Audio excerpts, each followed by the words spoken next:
Bismillahirrahmanirrahim. Assalamualaikum warahmatullahi wabarakatuh dan salam sejahtera diucapkan kepada ketiga-tiga ahli panel yang sudi bersama-sama dengan saya pada hari ini. Segala pujian kehadrat ilahi atas izinnya dapat kita bersama-sama mengikuti program Sembang Santai Bahasa Sapaan bersempena dengan Dekad Bahasa Kebangsaan 2021 peringkat negeri Perlis. Terima kasih Dewan Bahasa dan Pustaka Wilayah Utara atas kolaborasi penganjuran Sembang Santai Bahasa Sapaan bersama Jabatan Pengajian Melayu IPG Kampus Perlis. Saya Muhammad bin Tayyab selaku moderator Sembang Santai hari ini. Saya bagi pihak sebagai Timbalan Ketua Jabatan Pengajian Melayu IPG Kampus Perlis mengalu-alukan kehadiran ahli panel kita. Dalam perbincangan ini, kita akan bawakan satu topik yang tidak asing dalam kehidupan masyarakat Malaysia, iaitu bahasa sapaan. Oleh itu, bagi mengupas dengan lebih lanjut topik yang cukup menarik ini, saya bawakan ahli panel yang cukup hebat dan berpengalaman dalam mengupas topik perbincangan kita. Baiklah, saya perkenalkan panel yang pertama. Di sebelah kanan saya, Ayu berbaju kurung, bersongket, Dr. Melor Fauzita binti Mak Yusof. Beliau merupakan pensyarah kanan Pusat Pengajian Bahasa Tamadun dan Falsafah Universiti Utara Malaysia. Beliau mempunyai kepakaran yang luas dalam bidang sistem bahasa sapaan di Malaysia.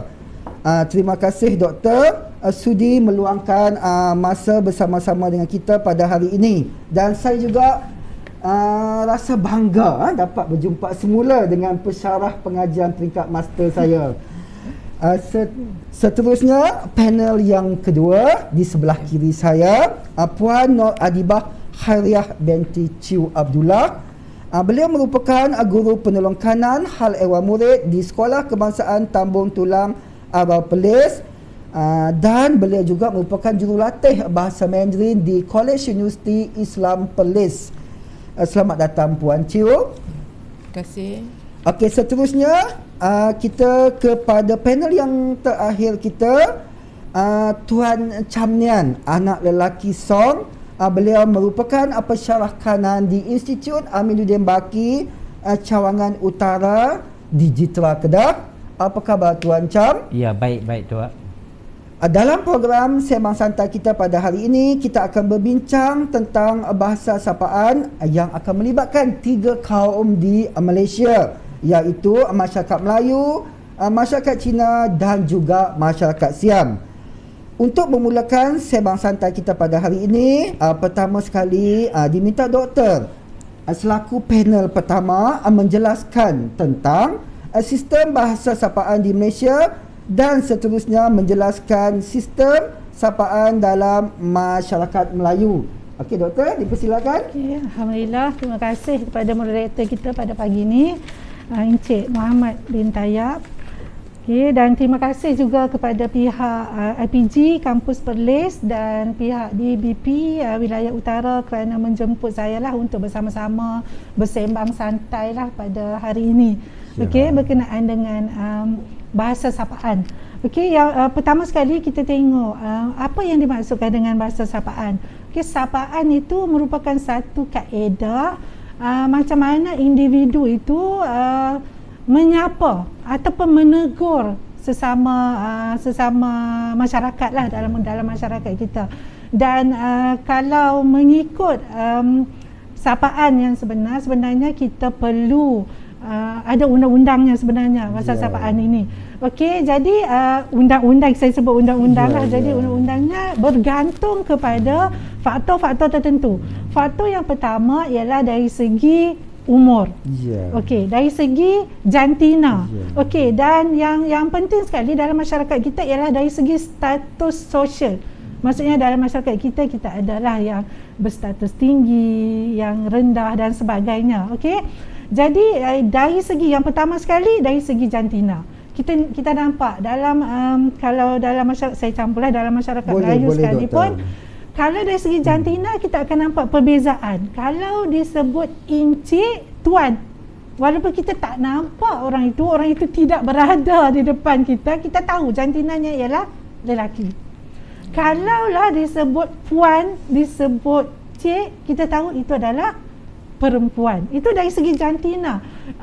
Kalau nanti saya akan masuk dalam keluarga Melayu dan sebagainya, dia ada pak long, mak long kan. Itu sebenarnya secara tidak langsung telah menampakkanlah dari segi jantina. Maksudnya sapaan itu sendiri pun dari segi orang kata kearifan lokal masyarakat Melayu tu telah menunjukkan bahawa telah ada satu yang kita namakan kecerdikan lah dalam masyarakat yang boleh menunjukkan perbezaan-perbezaan yang sebegini. Doktor, kita tengok kan Pak Long, Kak Long, itu adalah singkatannya doktor daripada long di hujung tu ya? Ya, sebenarnya long itu mewakili sulung. Sebab dalam keluarga Melayu kita ada kalau sulung, long.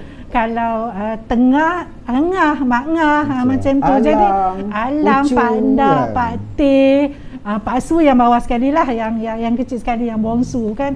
Jadi itu memang singkatan lah daripada Pak Along, dia panggil Pak Long.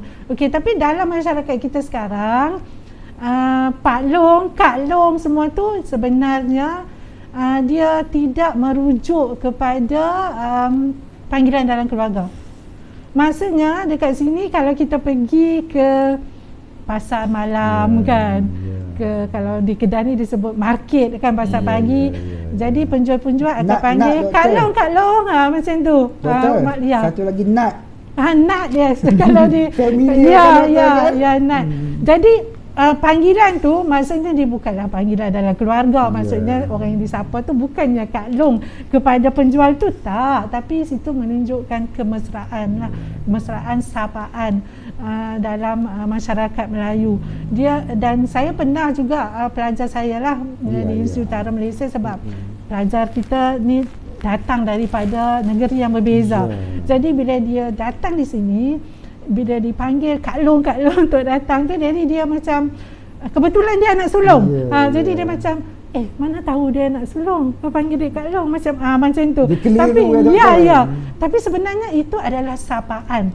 Sapaan kepada masyarakat kita lah yang tak rasmi. Okey, itu dari segi jantina lah. Pertama sekali dari segi jantina. Yang keduanya kita tengok juga dari segi umur. Okey, umur juga menentukan sapaan. Okey, sapaan dalam masyarakat kita, dalam masyarakat Melayu. Kalau umur tu tinggi, jadi dia akan, sebenarnya dia tengok umur ini, kalau jarak umur tu sikit, sapaannya abang ataupun kakak.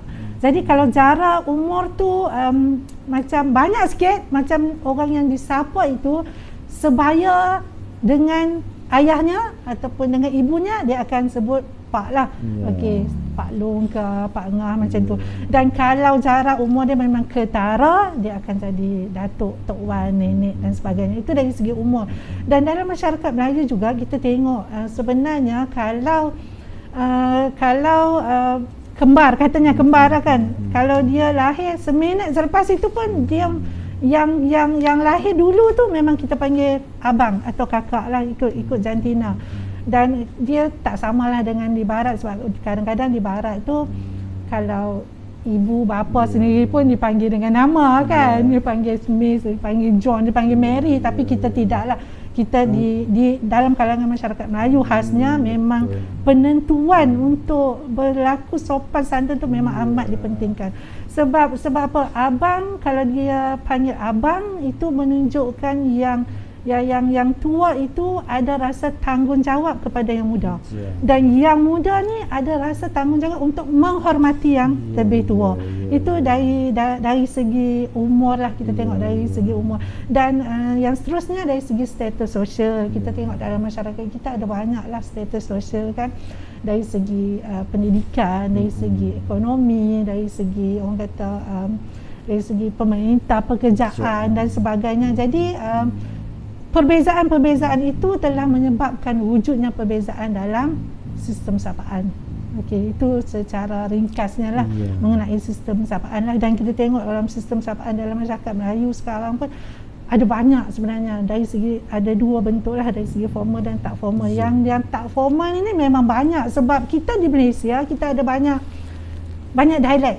Banyak dialek. Maksudnya satu kawasan akan menggunakan satu bentuk bahasa yang berbeza, sama ada dari segi bunyi, sama ada dari segi makna, kan, dari segi bunyi itu dari segi sebutan dan sebagainya. Jadi perbezaan dialek itu sendiri telah menyebabkan wujudnya perbezaan dalam sistem sapaan. Maksudnya di Kedah, dialek utara kita ada perbezaan. Kalau dari segi kata ganti nama diri pun kita akan nampak perbezaan yang ketara. Kan kita ada hang, aku, kan, nanti hampa dan sebagainya. Okey, kalau di Perak kita ada dema, kan, teman, macam itulah, Eden dan sebagainya. Doktor, sekejap. Kadang-kadang kan kita lihat masyarakat luar daripada Perlis atau Kedah, dia jadi keliru. Hampa bagi mereka kecewa. Betul tak, doktor? Ya, betul. Kan, jadi di sini kita nak jelaskan pada masyarakat bahawa bagi masyarakat utara, hampa itu merujuk kepada kata ganti nama kedua. Okey, doktor. Teruskan, doktor. Okey, itu hampa tadi. Ya. Dan menarik. Ya, dan sekarang dalam masyarakat Melayu pun, kalau kita tengok, saya merujuk kepada dialek utara lah, dialek Lena Kedah. Sebenarnya bila kita tengok kata ganti nama diri dia tu, dia boleh sebut kami. Kami bukan, sebab kalau kita tengok dari segi standardnya, kami tu dia merujuk kepada dia, dan ada lagi yang diwakilinya. Kan, samalah bukan kita seorang. Bukan. Kalau kita pun dia merujuk kepada dia yang bercakap dan juga orang yang dilawan bercakap. Itu kita, kan. Betul. Tapi dalam masyarakat ikut dialek Kedah sekarang, dia ada juga kami, merujuk kepada kata-kata diri nama pertama. Maksudnya kami, kita, dan kadang-kadang dia sebut orang sebagai dia lah. Doktor, sebut lagi betul orang tu, doktor. Orang Kedah sebut boleh? Orang dia tak sebut orang lah. Betul. Dia sebut orang, ya. Jadi itu adalah kita kata sapaan lah, dan sapaan dalam masyarakat Melayu ni ada banyak lah, macam saya kata tadi, berbeza berdasarkan dialek ataupun kawasan-kawasan penutur tertentu. Okey, jadi ada lagi sebenarnya kalau dalam dari segi sistem kekeluargaan pun kita nampak dalam masyarakat Melayu sekarang, kalau ada hubungan kekeluargaan, kalaulah dia macam katalah tuan moderator kita masuk dalam keluarga saya, berkahwin dengan adik saya, tapi umur tu tinggi, maksudnya lebih daripada saya, tapi tetap disapa dengan macam tuan moderator kena panggil kakak kepada saya, walaupun umur tu rendah. Dia macam itulah. Jadi masyarakat Melayu memang orang kata unik sikit lah, walaupun berusia, tapi kalau kahwin dengan adik, dia tetap kena panggil kakak. Macam tu. Sama juga kalau sepupu. Kalau kita tengok sepupu, katalah saya anak daripada bapa saya sulung, macam tu. Dan sepupu saya anak nombor 2 lah, anak mak ngah saya contohnya, macam tu. Walaupun dia dah berusia, dia dah bercucu, tapi dia tetap kena panggil saya kakak. Macam tu. Doktor, saya teringat satu iklan TM. Kan kanak-kanak kecil, tetapi pangkatnya lebih kepada tok su sebegitu, kan. Nanti doktor akan jelaskan lagi kan tentang sistem panggilan dalam keluarga. Okey, kita lihat sedikit, doktor, dalam masyarakat Melayu pula. Dalam masyarakat Melayu, macam saya katalah, dalam masyarakat Melayu sistem sapaan memang unik lah. Dia ada banyak sangat, sebab kita ada banyak dialek, macam saya kata tadi. Jadi kalau dalam sistem sapaan, dalam dialek macam saya kata tadi, contoh saya dah bagi dialek utara, kan. Dan kita ada, kalau kita pergi ke Kelantan contohnya, kita ada sistem sapaan dialek Kelantan pula. Dan kalau kita pergi ke Negeri Sembilan, ada pula sistem sapaan. Jadi sesiapa yang nak belajar bahasa Melayu, sebenarnya dia kena belajar juga dari segi budaya satu tempat tu lah. Sebab kalau dia datang tiba-tiba baru kenal, kalau di Kedah lah, kan, terus nak hang aku, dia akan jadi kasar. Dia kena mula dengan saya awak dulu sebelum jadi akrab, sebelum jadi mesra. Jadi bila dah lama barulah kalau persahabatan tu dah akrab, jadi dia akan jadi jadi istilah hemoy yang kita dengar istilah hemoy tu ya boleh kalau dia hemoy kan, tapi sebenarnya hemoy sangat pun sebenarnya dia bergantunglah juga. Setengah orang yang dia rasa macam kurang sopan sikit kan, jadi tak boleh kita nak berhemoy ikut tempat lah nak berhemoy pun ikut tempat lah, boleh lah hemoy, tapi kena ikut. Jadi sebab bila kita masuk tiba-tiba ada orang yang nak hang aku dengan kita rasa macam pelik. Memang di Kedah di utara memang kata ganti nama di pertama dan kedua hang aku, tapi bila dia sapa kita dengan hang macam tu, jadi kita akan nampak macam kasar sikit lah di situ sebab hubungan tu belum akrab lagi. Tapi kalau dah akrab okey.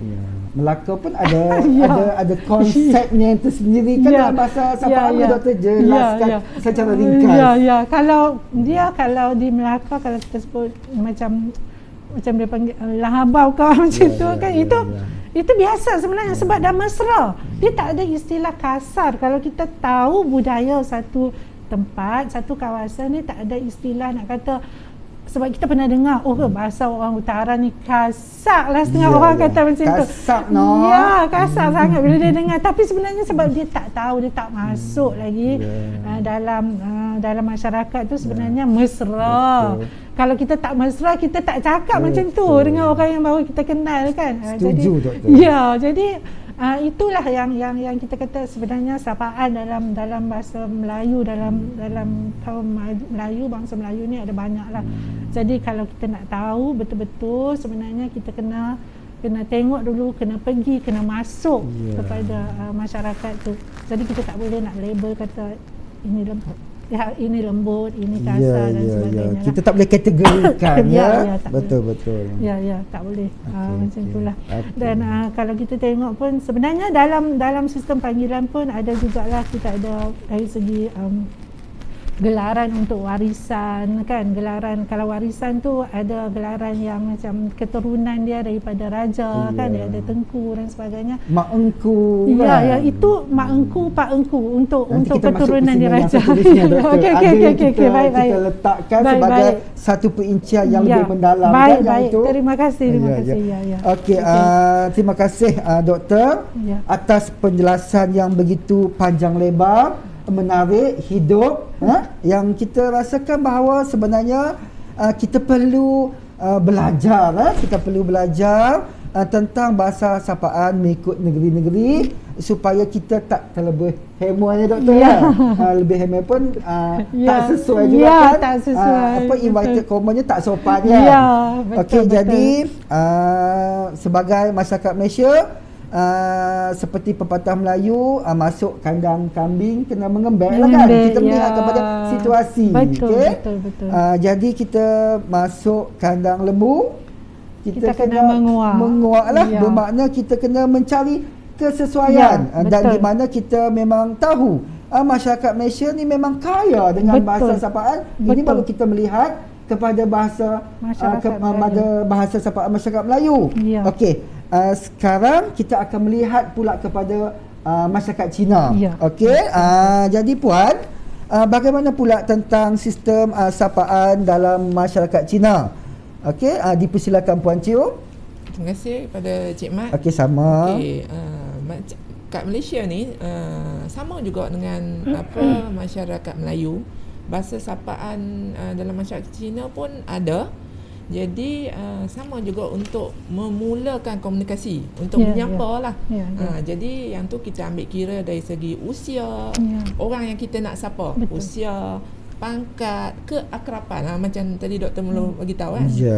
Jadi dan dalam masyarakat Cina pula kat Malaysia, dia selain sapa, contoh dia nampak jugalah lelaki dan perempuan. Kalau lelaki kita panggil macam Cik Mat, Sensen. Sensen tu cik je. Tapi dalam bahasa masyarakat Cina, dia akan ucapkan dia menyapa dengan mengucapkan salam sekali. Dia akan kata Sensen hao. Macam itulah Dan maksudnya. angguk sekali ya Puan Angguk, Ciu. iya, Dia ada angguk orang sikit kata lah, apa, ada lenggoknya ya. Dia tak ada angguk lebih kan, sikit melampau pun tak sesuai ya. Ya. Okey, Macam kalau tu Sensen tu lebih pada lelaki lah. Kalau lelaki macam cik lah bagi kita. Jadi untuk perempuan selalu kita sebut ni shi. Ni tu perempuan lah, ni shi ha. Tapi dalam masyarakat kita apabila kita sebut ni shi tu macam puan lah. Ada setengah asal anggap dia ni dah kahwin ke kan. Jadi kita juga menggunakan nama masyarakat Cina saya fokus pada konteks kat Malaysia lah, sebab masyarakat Cina kat Malaysia pun banyak yang terpengaruh dengan yang negeri Cina kan. Kita panggil xiao jie hao. Macam yang tadilah yang kita duk sembang tadi, amoy. Amoy. Amoy tu bahasa Hokkien sebenarnya, sebab macam tadilah kita pun kat Malaysia ada banyak dialek. Kita lebih pada kalau cik lah, kita guna cik lah. Kalau perempuan xiao jie hao.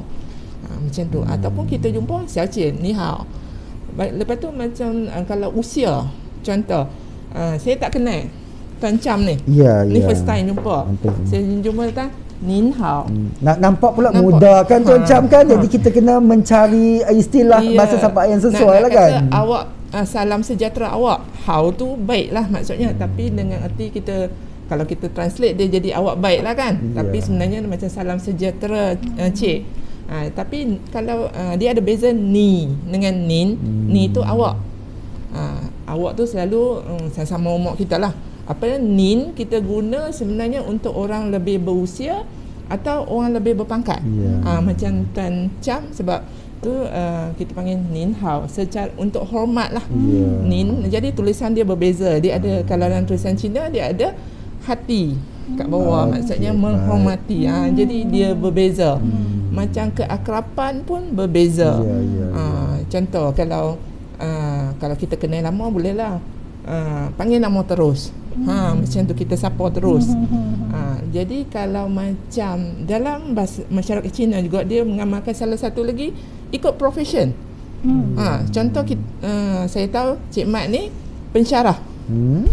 Jadi ikut kalau tu Jiang Si Hao, Jiang Si tu pensyarah lah. Kalau profesor puasa hao. Macam tu. Lao Si tu selalu kita nampak. Inilah kalau cikgu lao Si hao. Tulisan sejahtera cikgu, macam itulah. Dia ikut profession. Contoh tadi kita jumpa doktor. Ling Yisen hao. Ling Yisen tu doktor. Kita panggil dengan surname dia dengan jawatan dia. Dia selalu jadi macam itulah. Itu salah satu cara sapaan lah dalam masyarakat kita. Dan kalau kat Malaysia kita sebut yang bahasa kita gunakan standard adalah bahasa Cina sebenarnya. Kalau ikut bahagian perkembangan kurikulum lah kita guna. Tapi kat Malaysia kita lebih pada, kalau masyarakat awam ni umum ni kita lebih kenali sebagai bahasa Mandarin. Bahasa Mandarin. Jadi macam universiti dia tawarkan dia tulis bahasa Mandarin komunikasi. Sebenarnya kalau kat Malaysia tu kita sebut bahasa Cina lah. Dia macam bahasa Melayu lah macam tu kan. Jadi dia bahasa Mandarin tu bahasa komunikasi, maksudnya bahasa yang formal digunakan oleh masyarakat Cina di Malaysia lah. Dan kalau macam kita tengok tadi macam Cik Mat ada tanya amoy. Amoy tu adalah macam cik lah, cik adik lah ceritanya untuk bahasa Hokkien. Jadi kat Malaysia kita ada bahasa dialek. Dialek ni sebenarnya dari negeri Cina dulu. Dia ada daerah dia guna dialek yang berbeza. Yang ada kat kita macam Cantonese, macam yang kita duk cerita, tengok cerita Cina Hong Kong tu kan. Cantonese. Kita ada bahasa Hokkien. Hokkien kebanyakannya orang utara ni guna bahasa Hokkien lah. Tapi dia ada juga lembut ke kasar bahasa dia. Kalau kat utara ni bahasa Hokkien dia kasar sikit. Mungkin dengan pengaruh kita duk cakap Melayu sama kot sebab kita kan keluarga Malaysia kan. Puan Ciu, yang dikategorikan kasar itu adakah dari segi sebutan bahasa sapaan tu Puan Ciu? Dia macam ni. Lenggok bahasa lenggok bahasa. Macam bahasa Melayu kita dengan bahasa Indonesia. Indonesia kan agak lembut lenggok dia. Macam tu. Lebih halus. Macam dialek Kelantan dan dialek Kedah lah. Intonasi. Intonasi itu. Intonasi Intonasi dia walaupun nada. dia dialek Hokkien, tapi intonasi dia lembut sikit. Macam tu lah. Kita ada Hakka, lepas tu Teochew kalau kat Malaysia lah. Dengan ada beberapa lagi lah dialek. Jadi apabila dialek berbeza, sebutan dia berbeza. Macam kata ganti diri saya, kalau dalam Mandarin adalah wo. Wo saya lah.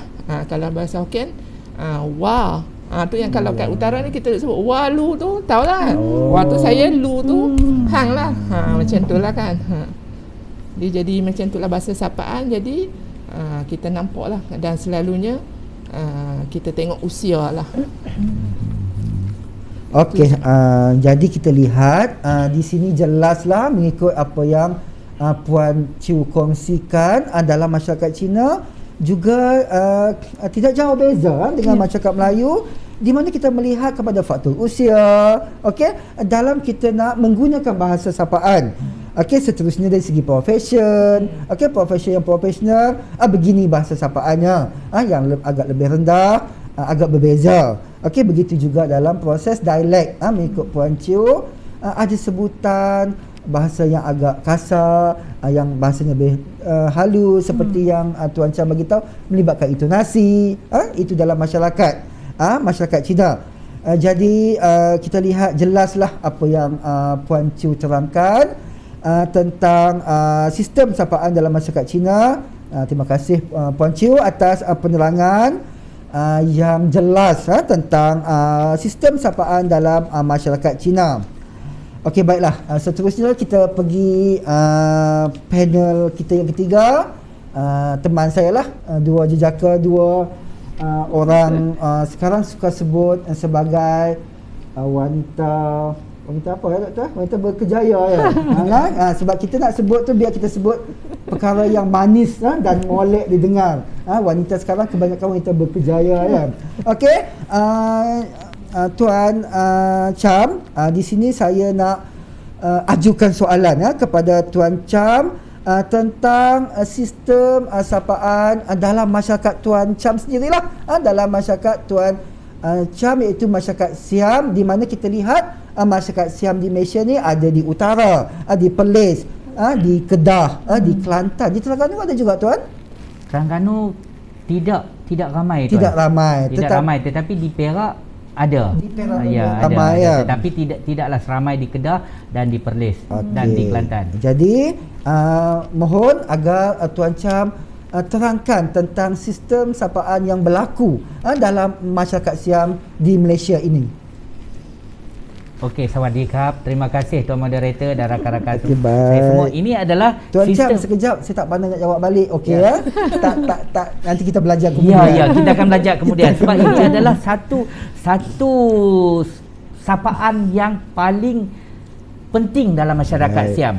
Okey, sekiranya tuan-tuan dan puan-puan pergi melancong ke Thailand lah, saya sebut satu contoh melancong ke Thailand, sistem sapaan di Thailand dan di Malaysia ada sama, iaitu kita akan mula dengan sawadikap. Ini adalah satu sistem sapaan yang paling unik sekali, yang saya rasa mungkin daripada etnik bangsa lain tidak mengamalkan sedemikian. Dan kita akan menyapa masyarakat Siam, sesama masyarakat Siam dengan sawadikap.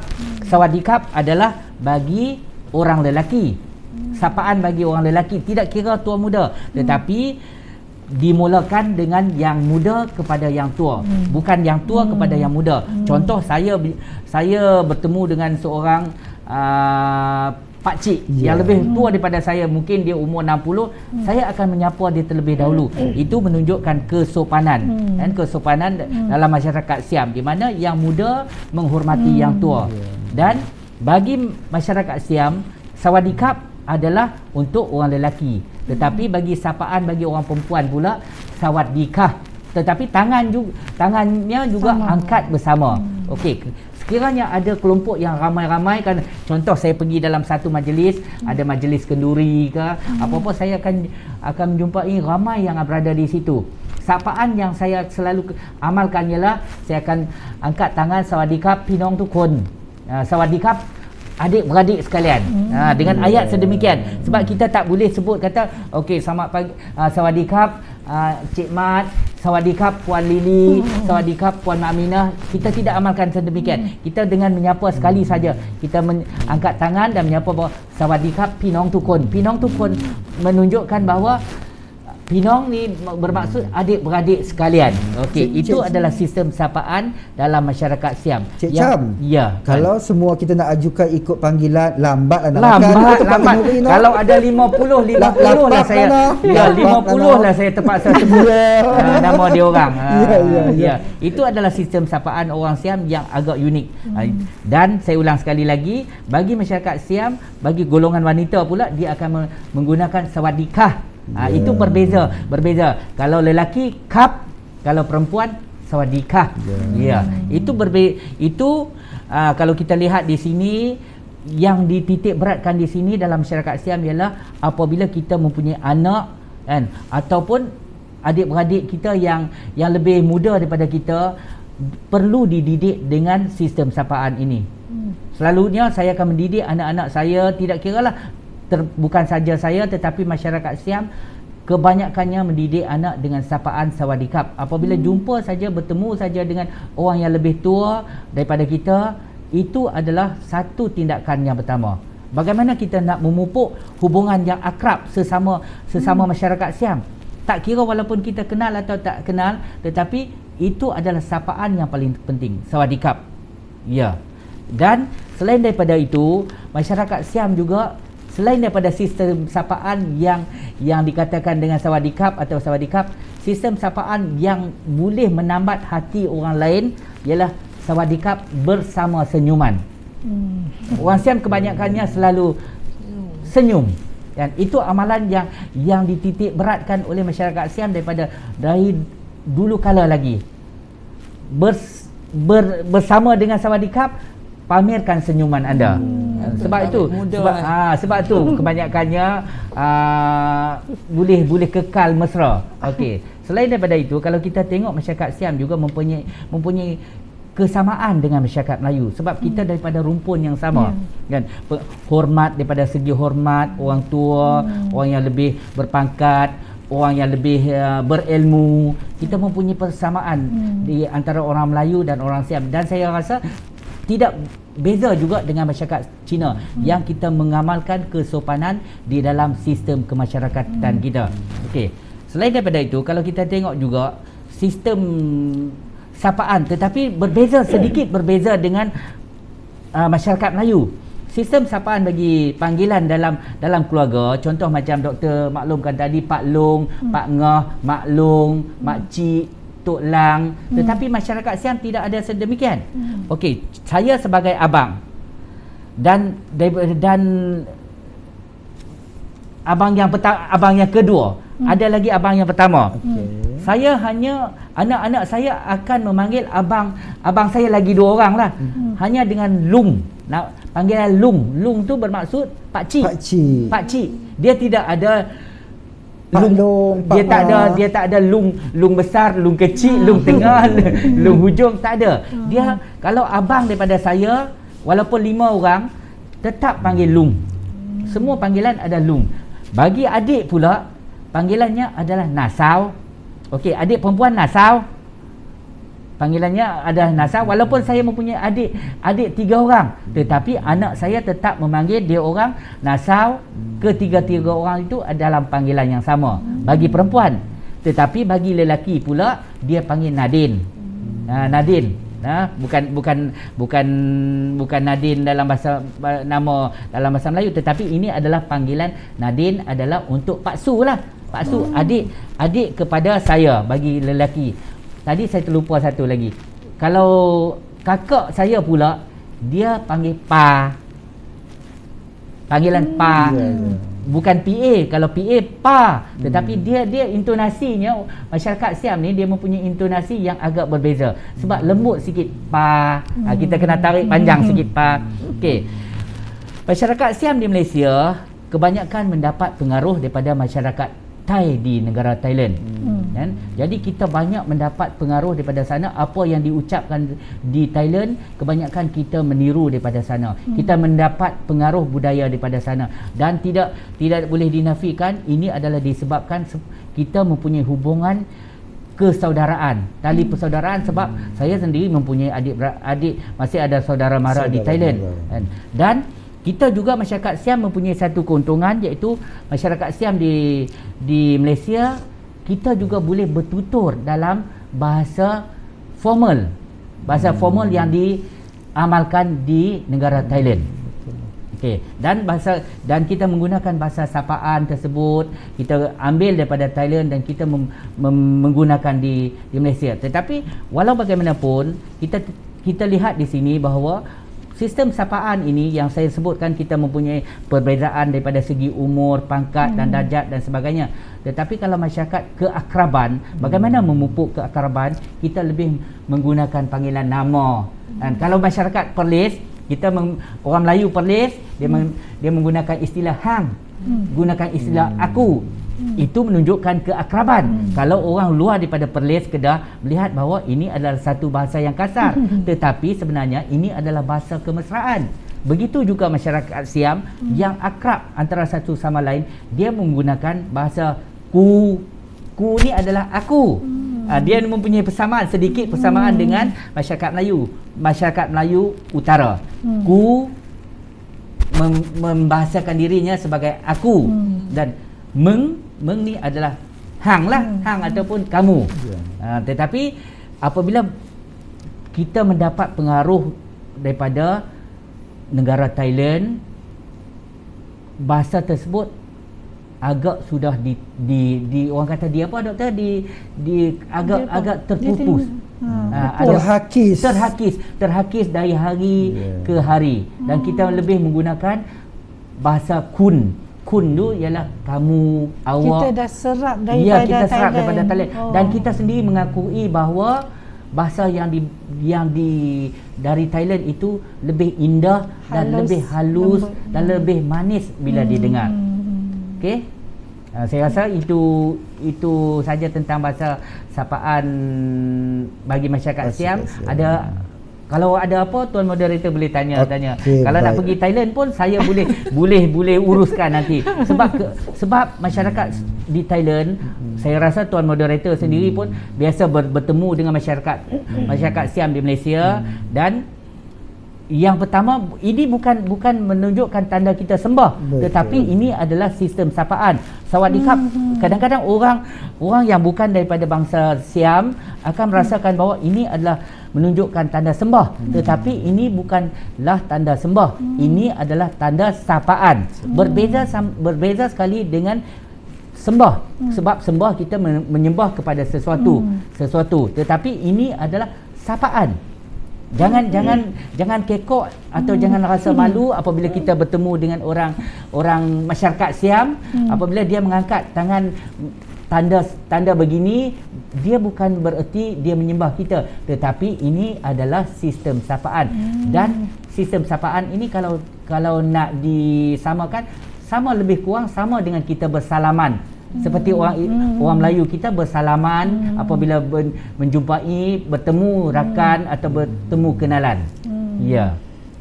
Jadi tak ada halangan untuk Tuan Moderator untuk mengangkat tangan dan mengucap kembali sawadikap. Jangan ucap sawadikah sudahlah. Kalau sawadikah tu dia akan ada tanda persoalan tu.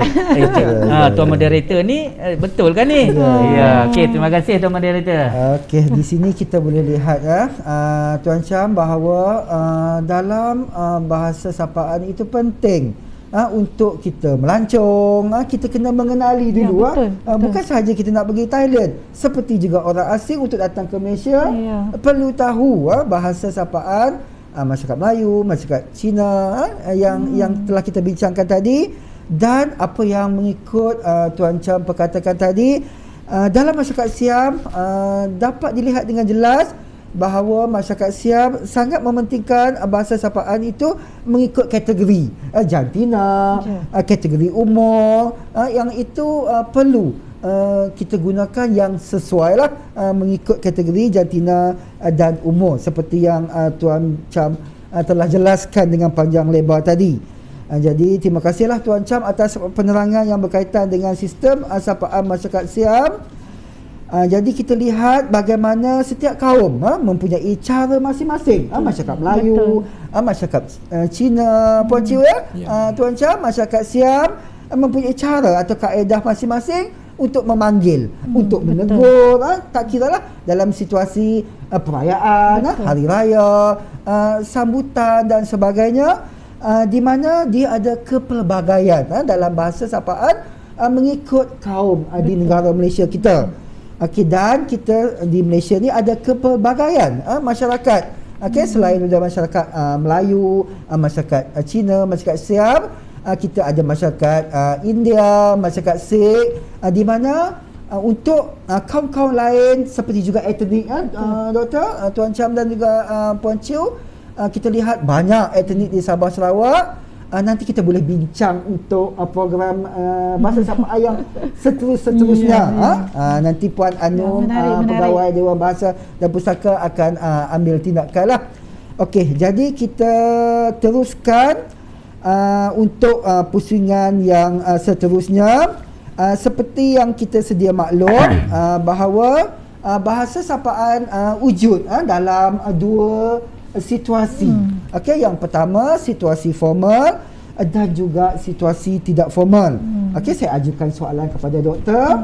Doktor, bagaimanakah bahasa sapaan yang diguna pakai dalam masyarakat Melayu?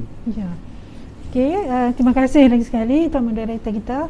Jadi macam yang Tuan Moderator cakap dan saya pun ada sebut sebelum ni, jadi dalam bahasa sapaan ni kita kena tengok juga situasi lah. Yang pertama situasi formal, situasi rasmi. Yang kedua ialah situasi tak formal lah kan. Jadi saya bawa ke situasi formal dulu. Silakan Doktor. Jadi untuk situasi formal kita ada yang dalam keadaan formal. Kalau rakyat biasa kita ada sesi temu duga, sesi orang kata wawancara kita macam ni pun ada yang formal, kan? Ada juga yang formalnya di situ dalam masa mendidik dalam kelas kan, seperti kita menggunakan sesi formal dalam majlis convocation kan, dia memang ada formal. Maksudnya formal ni dia dah ada protokol-protokol lah, ada undang-undangnya yang kita tak boleh macam melanggar. Kita kata macam itulah. Kalau kita langgar, dia akan jadi tak santun, dia akan salah lah, dia akan jadi macam kita cakap tadi, kesantunan tu kena jaga. Berbahasa Doktor? Berbahasa dalam konteks kita sekarang kita cakap kesantunan berbahasa lah. Jadi yang tu memang kena jagalah. Jadi yang pertama kita tengok yang tu yang formal. Yang keduanya ialah yang dalam kalangan bahasa diraja. Jadi untuk yang bahasa diraja ni sebenarnya dia ada perbezaan sistem sapaan bahasa diraja dan rakyat biasa, rakyat marhain macam kita kan, rakyat biasa. Jadi sistem sapaan untuk golongan diraja, sistem sapaan ni akan wujud dalam 3 situasi yang utama lah. Kita bagi contoh. Situasi yang pertama ialah bila mana individu yang bercakap itu, yang bertutur itu dalam kalangan orang istana. Maksudnya dalam kalangan diraja lah, kerabat, anak raja, sultan dan sebagainya. Jadi apabila dua individu itu bercakap, jadi sapaannya mesti menggunakan sapaan diraja. Jadi macam kekanda, ayanda, bunda macam tu. Walaupun itu kalau setengah tu dikata bahasa yang klasik kan, sebenarnya itu ada sapaan dalam kalangan diraja lah, nenda kan, nenda untuk nenek, datuk dan sebagainya. Itu kalau dua situasi yang pertama, kalau dua-dua penutur tu ialah dalam kalangan golongan istana. Situasi yang kedua ialah apabila salah seorang daripada penutur itu dalam kalangan diraja. Maksudnya kita sebagai rakyat biasa kita kena ikut yang status dia tinggi lah. Maksudnya dekat situ kita kena ikut yang sapaan oleh golongan diraja di situ. Macam saya bagi contoh yang tadi lah kan, kalau tuan moderator kita dalam kalangan rakyat biasa. Kalau tuan cam kita orang istana kan, kerabat kan, tengku okey, tengku cam apa macam tu, anak raja contohlah kan, contoh. Jadi tuan moderator kita akan menggunakan sapaan yang sesuai dengan golongan diraja. Walaupun kadang-kadang tu kita nampak macam kawan karib ke apa, tapi dalam situasi formal rasmi walau karib ke macam mana sekalipun sapaan tu mesti kena betul, dia ikut rasmi, kena rasmi. Doktor, seperti yang doktor sebutkan tadi bahasa sapaan kan, saya nak bawa contoh juga di sekolah anak saya sendiri di SRK Sri Indra. Memang pewaris tata lah, okey. Memang anak kepada raja muda, anak anda raja muda. Memang telah ditetapkan, okey, panggilan bagi anak anda baginda ialah Ku Arif. Memang cikgu pelajar murid-murid sekolah memang sebut Ku Arif lah. Itu sebagai satu contoh saya bawakan, betul. Dia tak boleh Arif saja. Dia itu yang ditetapkan tu supaya murid sekolah ni dia tahu bahawa ini golongan istana dan pewaris tata. Jadi memang telah ditetapkan panggilan Ku Arif. Betul. Jadi yang itulah yang berlaku dalam masyarakat kita pun memang kena ikut macam itulah. Itu sebab sistem sapaan ni sebenarnya dia wujud lama dulu. Dan kita bukan yang saja-saja nak kata okey hari ni berubah, ini hari ni panggil ini, dia panggil ni, tak. Tidak sembrono begitu. Tak boleh. Dan sistem sapaan ni pun telah dipersetujui. Maksudnya masa tu memang telah dipersetujui sejak dulu, dan kita kata dan bila dipersetujui dan kita guna sehingga sekarang. Dan semasa kita nak menyapa, saya rasa masyarakat dulu pun sudah memikirkanlah dari segi nilai dan sebagainya kan, dari segi norma, dari segi etika, semua tu untuk menyapa dan kita mewarisilah sehingga ke hari ini. Itu dari segi untuk golongan diraja. Okey. Sekarang kita masuk kepada yang golongan orang biasa, marhain macam kita, tapi situasinya ialah situasi formal. Jadi dalam situasi formal memanglah dia akan berbeza dengan situasi tidak formal. Dalam macam saya kata tadi, memang dah ada undang-undang yang ditetapkan. Maksudnya kalau lelaki kita kena panggil encik, kena panggil tuan, tak boleh dalam situasi formal terus nak panggil abang ke kan, abang mat ke, abang cam, tak boleh. Sebab tak boleh, dia salah. Kalau dalam situasi formal itu memang undang-undang dia tak boleh. Janganlah nak berkak ke kak cik, walaupun mesra, tapi kita kena tahu situasi. Nak menyapa tu kena tahu situasi. Jadi memang budaya kita dah menetapkan macam tu, jadi kena panggil dia encik. Kalau di luar tadi semasa sebelum mesyuarat boleh je berhang aku, tepuk tampar, tapi bila dah masuk dalam mesyuarat, kalau kawan kita jadi pengerusi, kita kena tuan pengerusi kepada dia, walaupun kita tahu ialah akrab yang tadi itulah yang macam saya kata tadi. Iaitu dalam formal lah. Dan sama juga itu lelaki. Kalau perempuan kita ada macam puan kan, cik, dan kata ganti nama diri. Yang pertama pun kita akan macam saya kan, tak boleh aku ke. Yang dialek tadi memang tak boleh. Salah kalau kita masukkan sapaan, sama ada kata ganti nama diri dan sebagainya dalam situasi rasmi. Yang dialek tadi kita bawa masuk, sebab dialek hanya wujud dalam situasi tidak rasmi, tidak formal.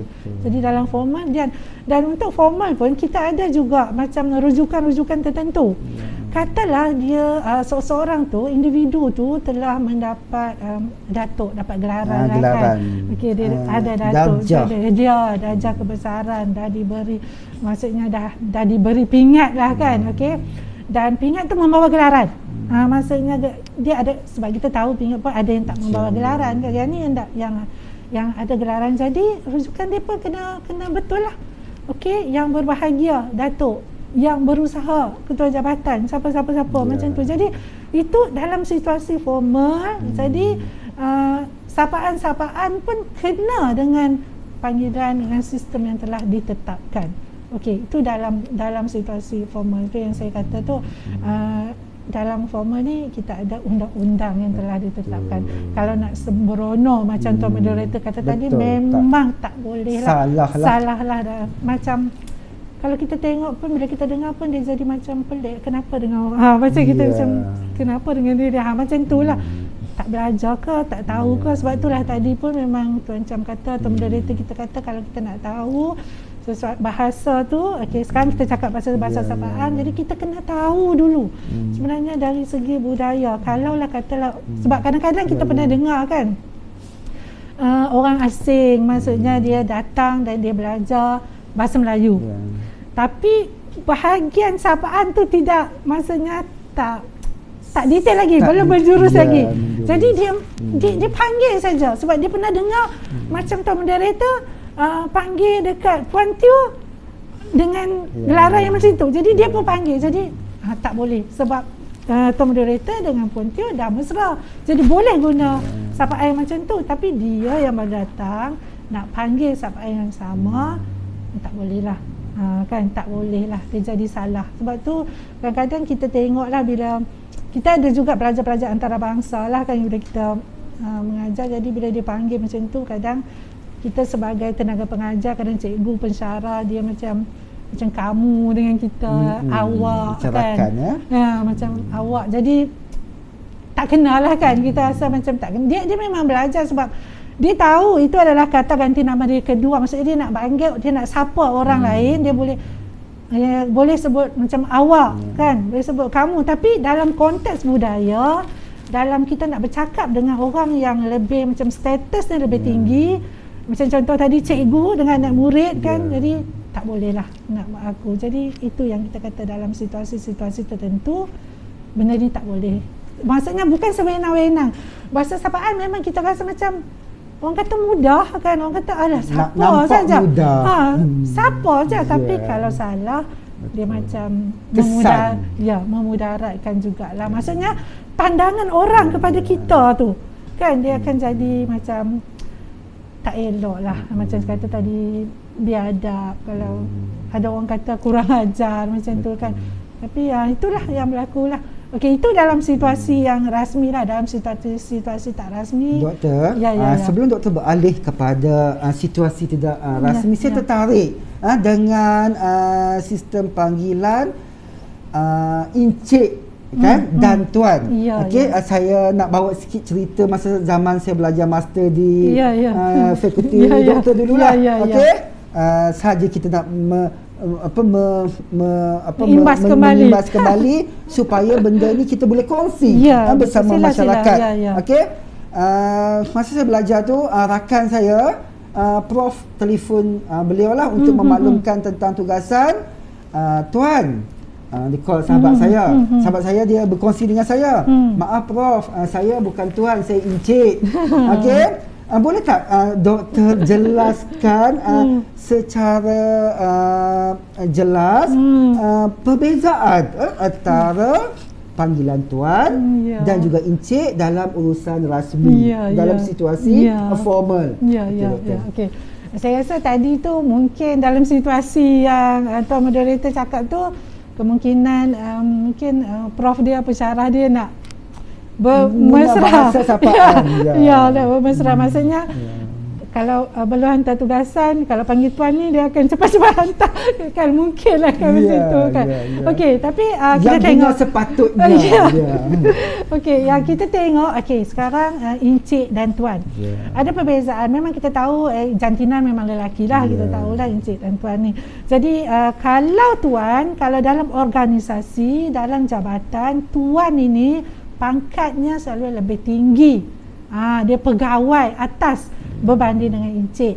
Kalau kita panggil encik Halim, contohlah, saya taklah kata siapa-siapa kan. Encik Halim pangkatnya lebih rendah, mungkin pembantu pengkeranian di bawah, kita panggil encik kan. Tapi kalau dia pegawai bawah kanan, kita akan sebut tuan dalam konteks rasmi. Itu bezalah tuan dan encik. Kita akan nampak perbezaan kat situ. Okey, itu tuan dan encik. Sesuai lah saya sebut Tuan Cham kan, sebagai seorang pensyarah IAB ya tuan. So, seorang pegawai tinggi. Pegawai tinggi. Pensyarah IAB itu merangkumi pegawai tinggi di organisasi institusi pendidikan di Malaysia kan. Okey, kita masuk kepada yang tidak rasmi. Okey. Yang tidak rasmi, macam saya cakap tadilah, dan tidak rasmi ni dia banyak. Dan dia agak macam bebas berbanding dengan yang Yang formal tadilah, yang tak formal ni yang saya kata tadi, dia bergantung kepada dialek juga. Kan dari dialek dia ada perbezaan dari segi sapaan, okey. Sama ada dalam bentuk sapaan keluarga, okey. Sapaan kepada orang yang dari segi gelaran warisan yang tadi tu, gelaran keagamaan kan, kalau dah pergi menunaikan haji di Mekah, jadi balik balik sini kita akan panggil dia dengan haji ataupun hajah kan, tuan haji macam tu kan. Puan hajah apa-apalah, Puan macam hajah ciu. kan macam tu lah. Jadi sebenarnya sapaan-sapaan yang tidak rasmi ni banyaklah dia bergantung. Tapi syarat dia sama juga. Dia mesti yang tadi itulah, dia akan berkait dengan umur, dengan jantina, dengan status ataupun kita panggil hierarki sosial kita lah kan. Dalam masyarakat kita kan ada hierarki sosial yang dia memang tetap bergantung pada keadaan-keadaan yang macam tu lah. Okey, itu dalam situasi tak formal. Okey, macam tadilah kata ganti nama diri pertama, kedua dan ketiga, semua tu banyak berbeza dengan situasi tak formal.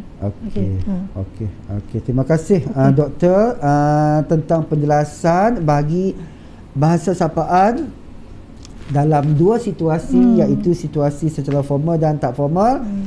Di sini kita dapat lihat untuk situasi formal melibatkan bahasa diraja.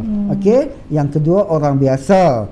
Tapi situasi dia formal. Situasinya formal bagi orang biasa. Okey, dan dalam tidak formal juga dia ada syarat-syarat situasi dalam masyarakat Melayu. Okey, jadi terima kasihlah doktor atas penerangan yang jelas, yang terperinci, yang dapat kita kongsi bersama-sama dengan masyarakat Malaysia ini. Okey, baiklah, kita beralih pula kepada panel kita yang kedua. Mengikut pemahaman Puan, dalam masyarakat Cina, okey, adakah bahasa sapaan dalam masyarakat Cina turut berlaku dalam situasi formal dan tidak formal seperti yang berlaku dalam masyarakat Melayu, dan adakah terdapat perbezaan ketara antara kedua-dua situasi tersebut? Okay, terima kasih ya Kak. Saya panggil Cik Mat lah sebab tadi mesra. Baik. Lepas tu kalau ikutkan macam tadi kita dengar panjang lebar formal dan tak formal dalam masyarakat Melayu, sebenarnya dalam masyarakat Cina turut ada sistem sapaan formal dan tak formal. Tapi yang tu maksudnya kita masih mengikut sistem sapaan di negeri Cina lah. Tapi di Malaysia kita lebih pada dia tak banyak sangat, dia tak terperinci macam bahasa Melayu tu.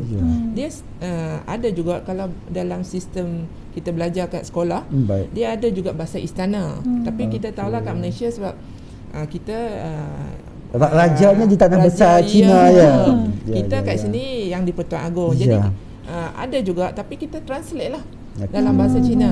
Jadi sama juga ada bahasa diraja di belajar, tapi apabila tu kita lebih menggunakan bahasa Melayu lah kalau kat Malaysia kan. Jadi kalau macam bahasa rasmi adalah contoh yang tadi saya cerita, kalau untuk kaum lelaki kita panggil Sensen. Kaum lelaki lah merujuk pada cik ke tuan lah. Kita automatik tahu orang tu lelaki, tu panggilan lelaki. Untuk Xiao Jie tu cik lah, walaupun dia dah puan. Orang panggil kita cik kan seronok sikit kan. Apabila dia dah kahwin ya Puan. Iya. Kalau macam kita pergi kedai, makcik nak apa? Beli barang pun agak-agak minimum ya. Kalau panggil cik nak apa? Banyak kita nak shopping kan. Macam itulah. Jadi kita panggil Xiao Jie lah kan. Yang tu biasa. Jadi macam untuk, dan satu lagi yang lebih formal apabila contoh kalau kita kat sekolah contoh yang tu memang jadi kebiasaan panggilan, contoh kita panggil guru besar atau pengetua, kita automatik kita panggil dia Xiao Zhang, ketua sekolah. Beza dengan cikgu, padahal guru besar dengan pengetua adalah cikgu. Cikgu adalah lao shi. Jadi benda tu dah kebiasaan.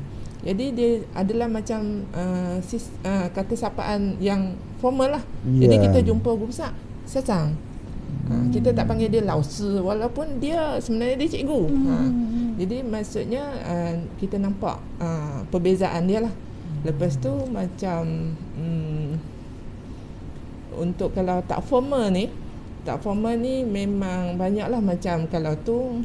Tapi kat Malaysia kita tak banyak sangat lah. Kita kalau selalunya kita tahu panggil nama je. Sebab kita kenal. Contoh Cik Mat. Mat, Maisat, macam tu kan.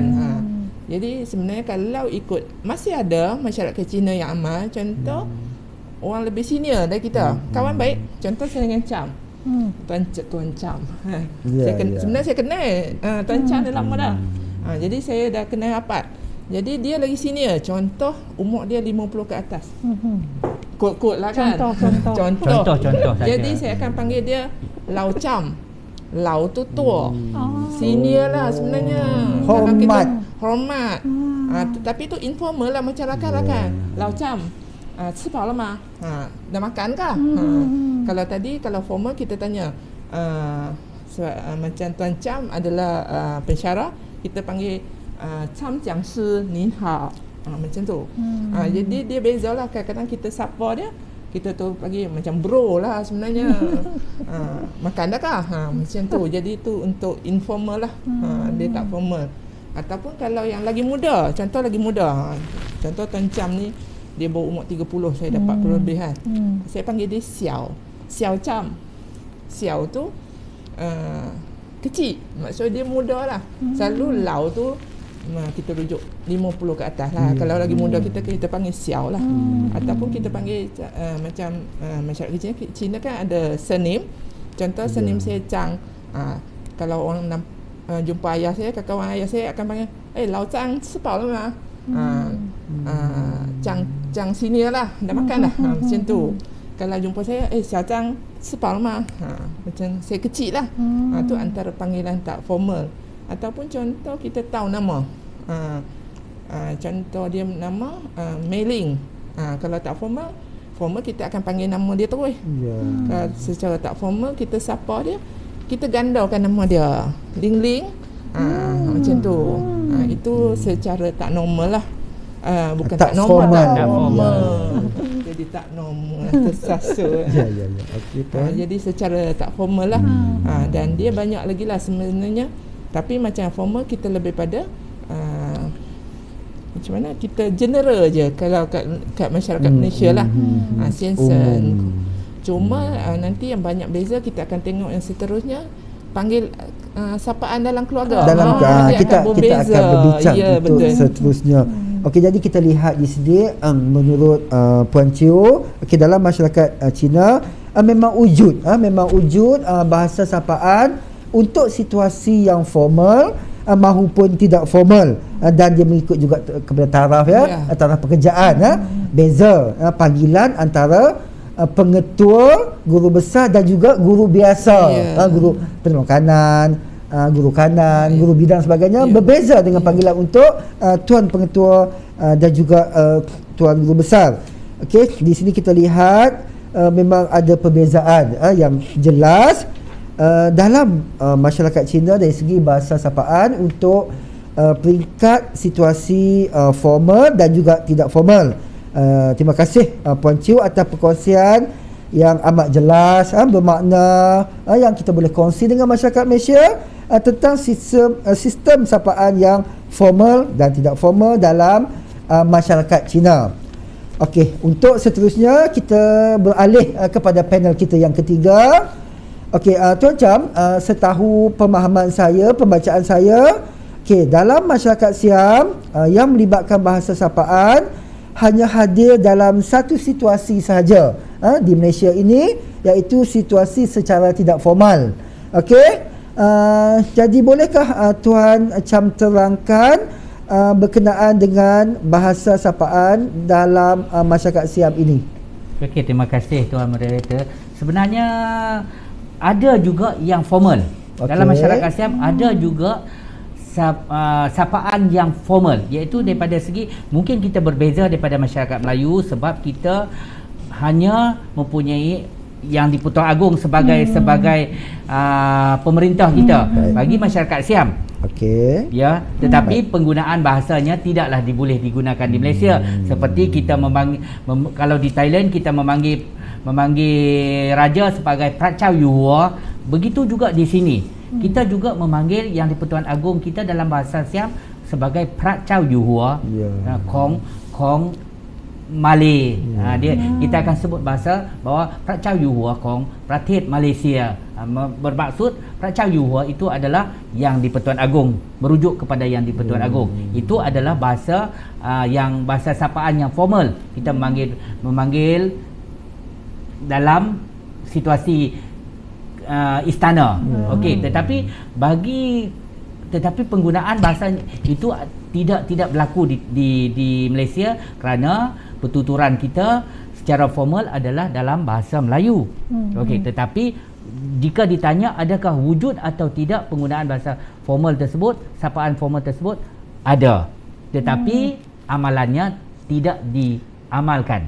Okey, tetapi daripada segi formal yang lain pula dalam bahasa sapaan, seperti adanya majlis keagamaan, kita memanggil ketua-ketua agama dalam bahasa sapaan yang formal.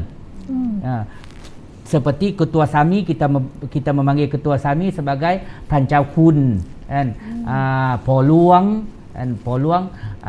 Tan dan sebagainya lah untuk ketua-ketua agama. Begitu juga dengan dalam majlis mesyuarat yang juga wujud dalam kalangan masyarakat Siam, seperti mesyuarat kampung, mesyuarat Persatuan Siam Malaysia, mesyuarat Persatuan Siam Perlis, Persatuan Siam Kedah, Persatuan Siam Kelantan, juga menggunakan bahasa yang formal.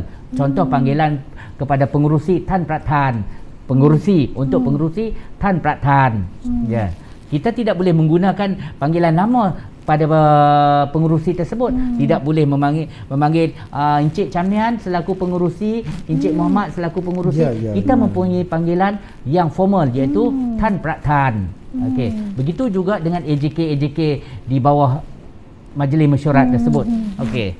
Dan bagi bahasa yang formal ini juga kita menggunakannya ketika majlis adat istiadat seperti perkahwinan dan sebagainya. Kita akan memanggil ketua juru nikah dan sebagainya dalam panggilan yang formal. Kita tidak memanggil nama, kita tidak memanggil dengan darjatnya Pak Cik atau Pak Long. Kita akan memanggil sebagai tuan. Kalau dalam bahasa Melayu ni kita translate balik sebagai tuan, Tan, kan? Tan Muhammad. Sebegitu. Okey, malah kalau dalam bahasa yang tidak formal pula ialah kita sapaan seperti biasa. Sapaan sama juga seperti dengan masyarakat Melayu. Kita memanggil nama, kan, kita memanggil tetapi amalan yang paling penting ialah sawadikap. Kadang-kadang ada juga masyarakat Siam yang hanya meluahkan perkataan sawadikap tanpa mengangkat tangan. Sepatutnya perlu disusuli dengan mengangkat tangan. Tetapi ada di kalangan apabila terlampau mesra, seperti saya dengan Tuan Muhammad yang telah sekian lama berkenalan, kita mungkin angkat tangan saja, sawadikap Tuan Muhammad. Begitu saja. Itu menunjukkan keakraban yang erat sekali. Sambil senyum. Ya, sambil senyum. Senyuman tidak boleh hilang sama sekali daripada bibir mulut anda. Kekalkan senyuman itu. Dan salah satu rahsia untuk kekal awet muda ialah senyuman. Tuan Cham, ya. Rakan-rakan saya yang berada di negeri luar daripada Perlis, okey, di selatan, Pantai Timur, Sabah dan Sarawak, mereka sangat gemar untuk datang ke Perlis, ke Padang Besar, sebab mereka rasakan diri mereka sangat muda. Sebab semua wanita Siam di Padang Besar memanggil abang. Bagaimana pula dengan bahasa sapaan abang tu? Dia sebab satu kita nak kaitkan dengan bahasa Siam tu. Satu sapaan yang boleh menahambat hati seseorang. Menambat hati seseorang. Seperti saya memanggil Tuan Muhammad, adik Muhammad, contoh, sebagai satu contoh, satu kebanggaan bagi kita. Tetapi bagi peniaga, terutamanya masyarakat Siam, dia lebih memberi penghormatan kepada Pembeli. pengunjung, Ya. pengguna. Dia memberi penghormatan. Itu adalah satu budaya. Kalau tuan-puan pergi ke mana-mana saja yang gerai-gerai tersebut peniaganya adalah dari kalangan masyarakat Siam, yang itu menjadi satu budaya, satu daya tarikan. Bagaimana kita mahu menambat hati seseorang? Seperti Puan Cio maklumkan tadi, apabila kita pergi ke satu kedai, apabila dia memanggil kita dengan panggilan makcik, pakcik, rasa seleranya tersebut sebab mungkin kita nampak perbezaan umur kita dengan dia tu tak ketara sangat, tetapi kan? dia memanggil kita pakcik, makcik. Itu adalah satu sistem sapaan yang kalau boleh kita nak peniaga-peniaga di Malaysia, tak kiralah berbangsa Cina, Melayu atau Siam, ubah di situ. Dan satu yang unik lagi bagi masyarakat Siam ialah kebanyakannya apabila kita lebih dewasa daripada orang yang kita hendak menyapa, kita selalunya memanggil dengan Nong. Nong ni maksudnya bermaksud adik. Okey, saya memanggil, contoh Tuan Muhammad lebih muda daripada saya memanggil Tuan Muhammad dengan panggilan Nong.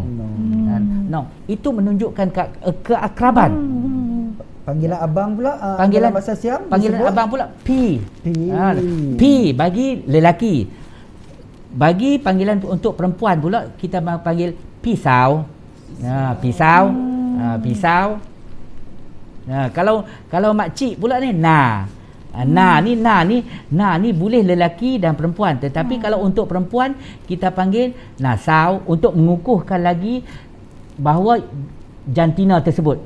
Kalau perempuan. Ya, kalau na saja pun boleh, tetapi kalau orang yang tidak mengenali orang itu, dia akan confuse, ni adakah lelaki atau perempuan.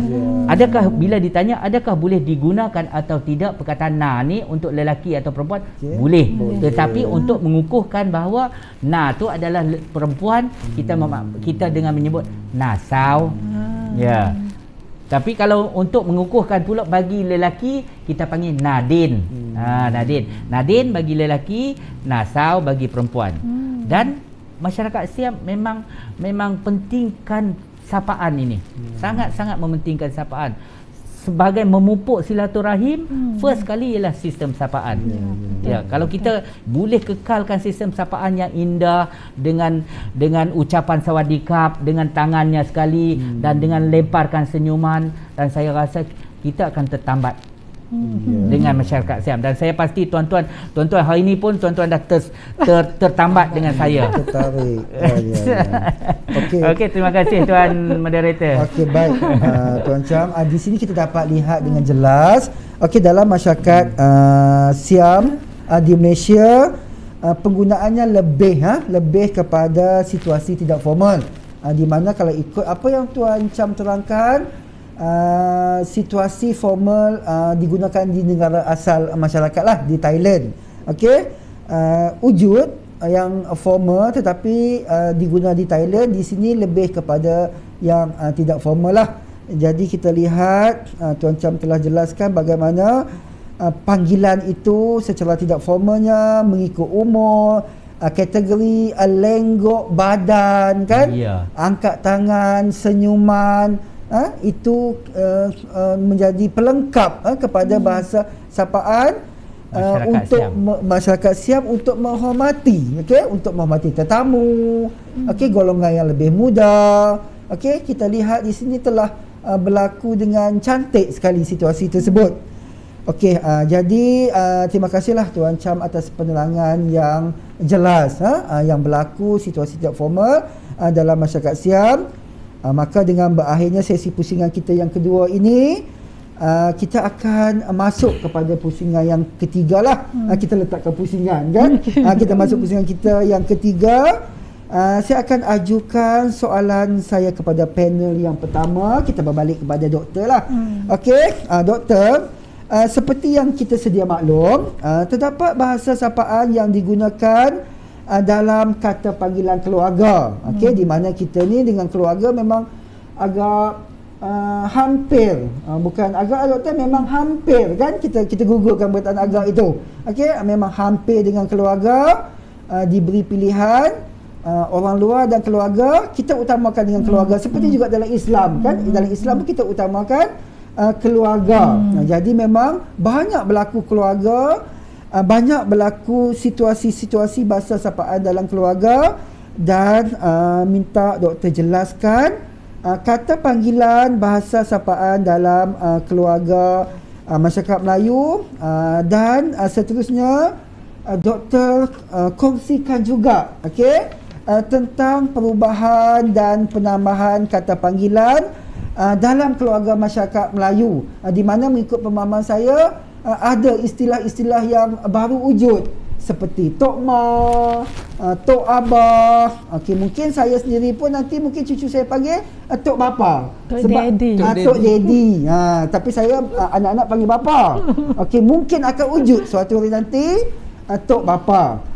Doktor, dipersilakan. Ya, terima kasih hari sekali Tuan Moderator. Berkenaan dengan sistem sapaan dalam keluarga lah. Jadi kita nampak yang sistem sapaan dalam keluarga ni memang wujud dalam situasi tak rasmi, kita panggil kolokil, bahasa-bahasahan, bahasa yang kita gunakan sehari-hari. Jadi untuk sapaan dalam keluarga, macam saya cakap di awal tadilah, saya dah sebut sikit. Jadi dalam keluarga ni dia ada berdasarkan dialek. Kalau bagi keluarga Melayu, sapaan tu bergantung kepada siapa yang lahir dulu. Macam tu. Kalau yang dia lahir dulu, macam tadilah, sulung, abang long, macam tu. Ataupun kalau perempuan, kak long. Yang kedua, ngah. Yang ketiga, kita sebut alam. Yang keempat mungkin anjang. Ikutlah berapa orang yang ada dalam keluarga tu kan. Jadi acik, number 2 last. Yang last sekali selalunya acu yang bongsu kan dalam keluarga. Dan semuanya sebenarnya berbeza lah antara satu dialek dengan dialek yang lain kan. Kalau kita tengok ada perbezaan dengan dialek Perak. Dialek Perak kalau yang sulung dia sebut yong. Macam tu. Kalau sistem panggilan pun kalau dia lelaki dia dipanggil yop kan, tak gitu kan. Betul. Dia panggil yop, dia panggil yong. Yang perempuan yong kan. Itu sapaan lah. Jadi dalam keluarga sendiri pun dia ada kat situ yong. Yang nombor 2 nyah. Nyah. Kalau yang Kedah ngah kan tadi ngah.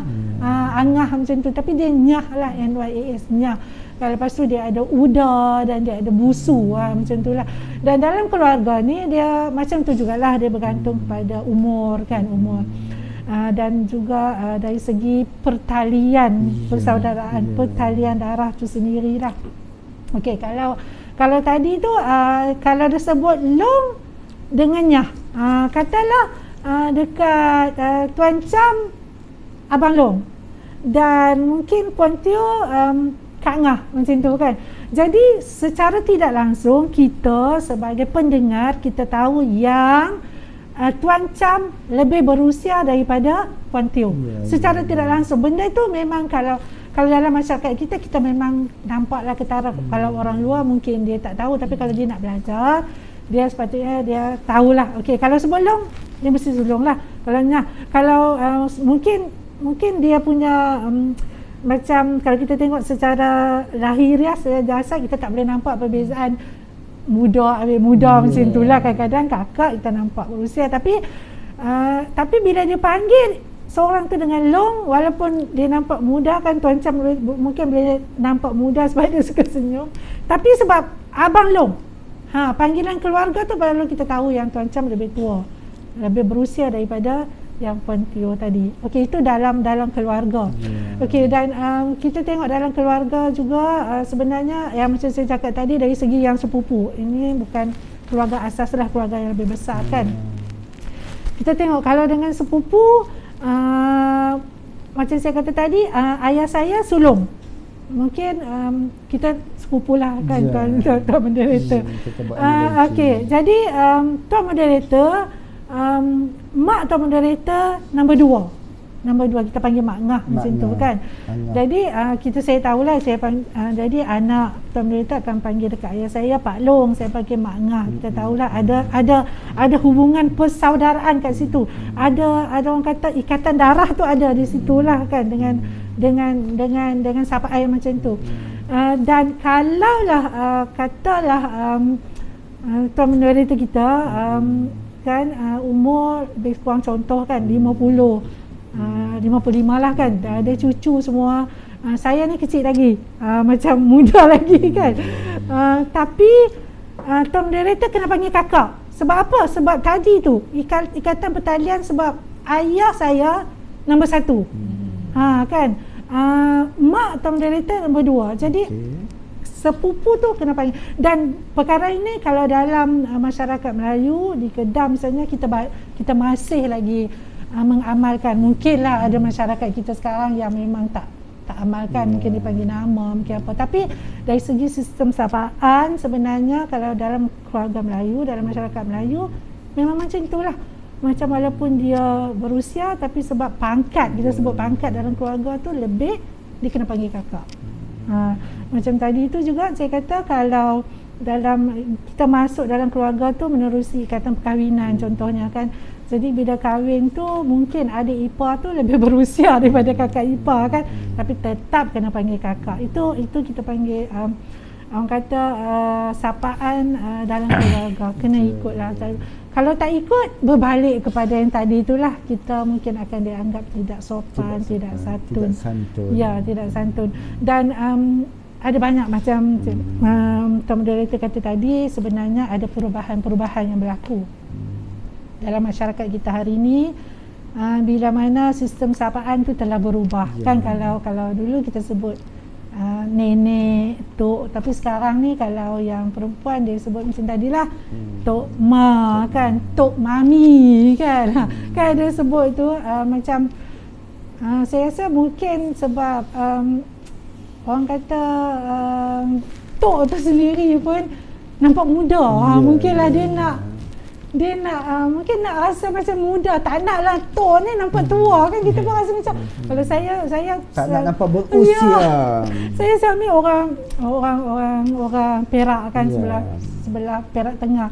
Jadi opah, panggil opah, saya pun rasa macam alah opah, jadi nampak macam kita tengok opah tu kan. Jadi opah busu, okey lah sikit opah busu. Opah muda, nampaklah muda. Opah memang tetap opah lah. Tapi sebenarnya itu adalah kepelbagaian yang wujud yang memang sendirilah. Itu bergantung kepada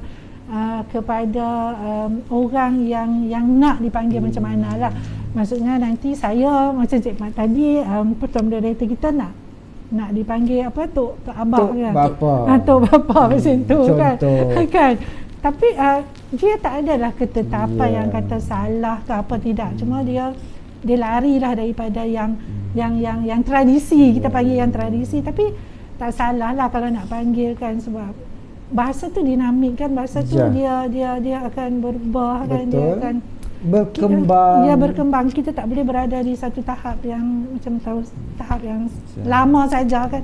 Ya, kalau yalah, kita pun teknologi dah semakin moden, jadi bahasa pun kena bergerak seiring lah kan. Jadi bolehlah, sebenarnya banyaklah kalau macam panggilan kepada suami pun, kalau kita dengar dah panggil B kan, sekarang.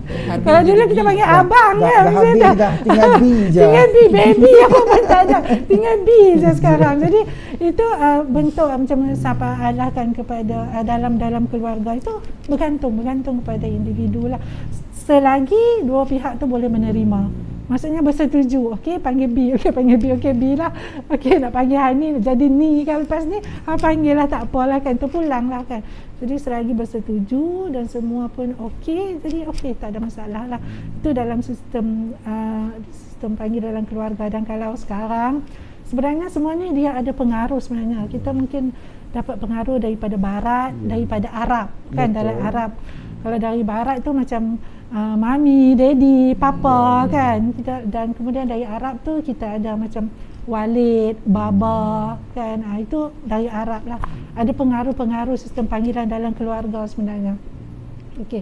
Dan kemudian kalau sekarang ni, kalau kita tengok trend anak-anak muda kita sekarang ni beralih kepada Korea, K-pop kan sekarang. K-pop, ya, panggilan kepada abang dia mungkin opa, dia jadi opa. Opa tu ialah kepada ayah kan.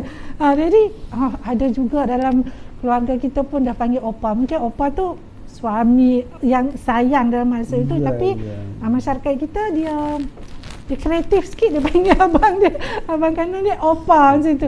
Sebab itulah sebab pengaruh. Jadi perubahan ni memang wujudlah dalam masyarakat kita sekarang, dalam masyarakat Melayu. Itulah. Doktor, kita dapati dalam masyarakat Melayu, sistem panggilan dalam keluarga dia bermula dengan wa ataupun paklong ngah, okey, alang, anjang, lepas tu tam, teh, pakcik.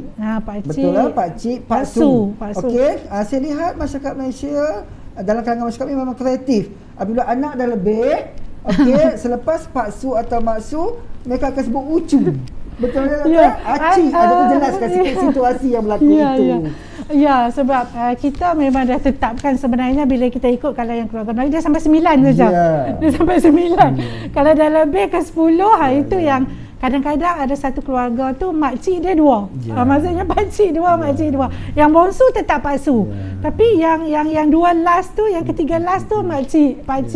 Tapi sebab dia orang dah bersetuju macam tu kan. Jadi yang ini makcik Siti, yang ni makcik Nurul. Yang kahwin dengan makcik Siti, pakcik Nizam. Yang kahwin dengan makcik Nurul, pakcik Nizam. Maksudnya dua pakcik. Tapi ada juga yang macam Tuan Moderator kata, dia dah ada lagi panggilan lain sebenarnya, tercipta. Ya, tercipta sendiri. Maksudnya bila dah habis dah, maksudnya dah urutan tu habis, jadi ada lagi. Maksudnya dia akan patah balik. Okey, wah, lepas tu cap. Pernah dengar tak cap? Pernah. Cap pun sulung ya. Ya.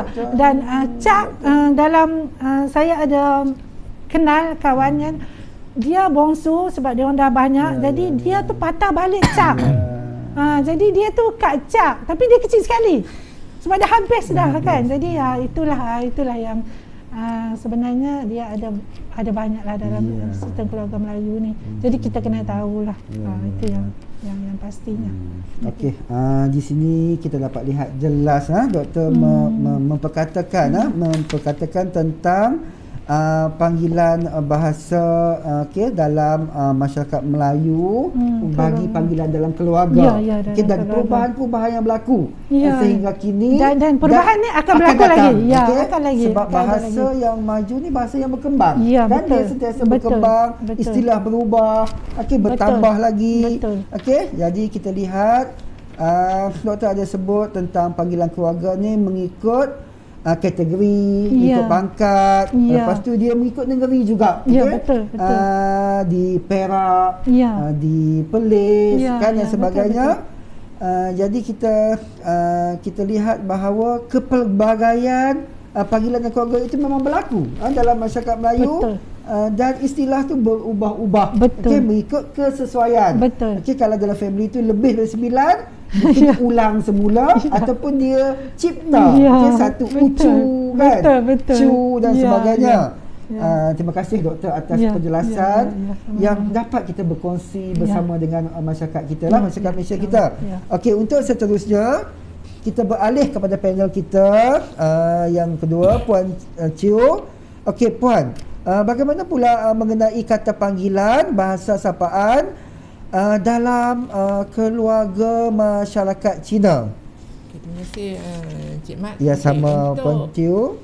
Untuk masyarakat Cina ni dia agak unik. Apabila kita dengar sahaja panggilan sapaan tu dalam keluarga tu, kita dah tahu adik-beradik ni dari belah mak dia ke belah ayah dia. Macam contoh datuk dan nenek datuk nenek, kalau belah ayah kita panggil datuk kita panggil ye. Kalau belah ibu kita panggil kongkong. Kalau nenek belah datuk belah ayah dia panggil nai. Belah ibu dia panggil po. Jadi berbeza. Kita tahu tu tok belah mana. Belah mak dia, belah ayah dia. Dia satu lagi adik-beradik ayah atau ibu. Itu pun nampak beza. Contoh abang kepada bapa, contoh abang kepada bapa saya. Maksudnya lebih tua lah. Jadi kita panggil puak. Puak tu kalau macam bahasa Hokkien kat Perlis ni kita duk guna bahasa Hokkien kan. Bahasa Hokkien. Apek. Apek. Tu yang kita pergi kedai runcit. Apek saya nak ni. Betul tak? Kita pun dah terikut kan. Tu pok-pok. Maksudnya abang kepada ayah kita. Contoh dia boleh tambah lah. Maksudnya contoh ayah kita macam tadi Tuan Cham kata panggilan sama kan. Macam masyarakat Cina pun sama pok-pok, tapi sekarang dia pun lebih kreatif lah. Dia kalau ada 3 tak pok, pok menekan yang besar lah. Pok tu nombor 2, san pok, macam tu lah, boleh lah. Setiap panggil, biasa kita panggil pok-pok. Adik lelaki kepada ayah pula panggil susu, acik. Kalau Hokkien, tu kan kita mudah acik. Kan kalau kita pergi kedai runcit selalu kita perasan kan, kedai runcit Cina kan. Apek tu letua, acik tu mudah sikit. Tu untuk belah ayah. Untuk belah ibu kita panggil ciu-ciu. Ciu-ciu tu walaupun abang mak ataupun adik mak tetap panggil ciu-ciu. Lepas tu bagi untuk lelaki lah, kita dah nampak beza pakcik lah. Maksudnya pok menakan lah. Pok menakan. Orang utara sebut pok menakan. Pok menakan, bahasa utara. Ya. Lepas tu kalau ibu saudara, contoh ibu saudara belah ibu, kita panggil, tadi belah ayah kita panggil kuku. Ibu saudara belah mak kita panggil ai. Ai kalau bahasa Hokkien kita dok panggil ai. Kan kita pergi, kalau kita pergi market lah, ai nak ni, kita duduk dengar ai tu makcik lah sebenarnya. Jadi beza, kuku tu belah ayah, ai tu belah ibu. Macam tu berbeza. Lepas tu satu lagi sepupu pun ada beza, tapi tak macam yang masyarakat Melayu lah, sebab dia ikut keturunan bapa dia kan. Yang ni tak, dia ada kira tang dengan piau, bezanya. Tang ni lebih pada sepupu kepada anak adik beradik lelaki bapa dia. Panggil tang ti. Tang ti tu sepupu lelaki, ke tu abang. Tang ke. Tang jie tu sepupu perempuan. Tang mei sepupu perempuan lah, perempuannya adik perempuan. Kalau belah mak dia pula dia panggil piau. Piau ni piau cie, piau mei, piau ke, piau ti jugalah, menampakkan yang belah ibu. Dia sebenarnya tu terbentuk tang dengan piau tu berbeza tu. Sebab kalau ikut dulu kan kekeluargaan tu, masyarakat Cina yang lelaki lepas kahwin dia akan duduk dengan keluarga dia, betul tak?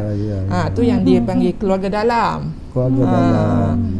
Lepas tu kalau perempuan selalu dia akan ikut suami lah, pergi duduk kat rumah mentua dia. Tu dia jadi keluarga luar. Keluarga luar ni yang dia akan jadi piau tu. Sepupu dia panggil piau. Belah dalam tu yang dia jadi tang. Tu antara yang beza lah. Jadi kalau dalam masyarakat Cina, kalau sebut saja kita dah tahu. Ciu-ciu, adik mak. Adik lelaki mak.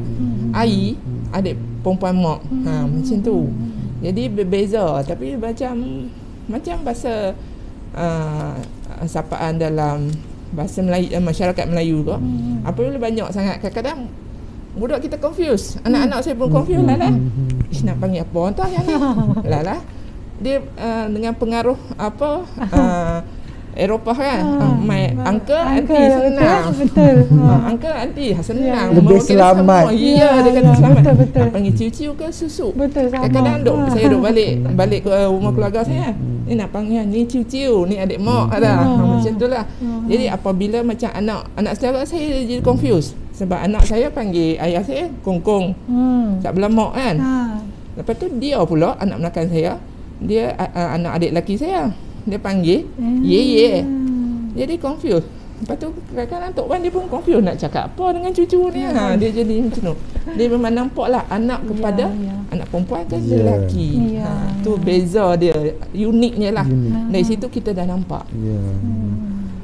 Dan sebagai seorang ibu, Puan Tiu pun tentu nak kekalkan kan panggilan dalam keluarga tu mengikut sebelah mana. Okey. Kita panggil apa ya dalam nisab sebelah ibu, sebelah bapa kan, sama juga masyarakat Cina. Tapi kita kalau kita masyarakat Melayu agama Islam, kita selalu kita lebihkan yang sebelah bapa lah. Sebelah waris, kita panggil waris kan. Okey, di sini kita dapat lihat dengan jelas bahawa dalam masyarakat Cina memang tertera, memang tertera nampak bahawa ada perbezaan panggilan di sebelah ayah begini, di sebelah ibu begini, okey, dan diamalkan sehingga kini lah dan untuk ke masa hadapan. Okey, jadi puan, terima kasihlah atas satu penjelasan yang menarik yang kita boleh kongsikan bersama. Okey, seterusnya saya akan ajukan soalan yang terakhir kepada panel kita yang ketiga. Tuan Cham, okey, bagaimana pula panggilan keluarga bagi masyarakat Siam di Malaysia kita ini? Okey, terima kasih Tuan Moderator. Bagi masyarakat Siam sebenarnya tidak ada perbezaan sangat dalam panggilan dalam kekeluargaan, sapaan dalam kekeluargaan. Tetapi yang membezakan ialah hanya panggilan untuk datuk dan nenek. Datuk dan nenek. Kalau daripada segi Pak Cik, Pak Long itu hanya satu panggilan. Saya dah sebut pada peringkat awal tadi, kalau Pak Long atau abang kepada saya semua akan panggil Long. Kalau kakak kepada saya, kalau ada 3 orang tetap akan panggil Pa. Kalau adik kepada saya, adik lelaki Nadin. Kalau dia okey, bagaimana kita nak membezakan Nadin dengan Na? Orang lelaki masyarakat Siam sampai umur 20 tahun perlu menjadi sami Buddha. Cukur kepala lah yang tuan-tuan dan puan-puan biasa lihat bahawa ada sami yang memakai pakaian kuning dan mencukur kepala.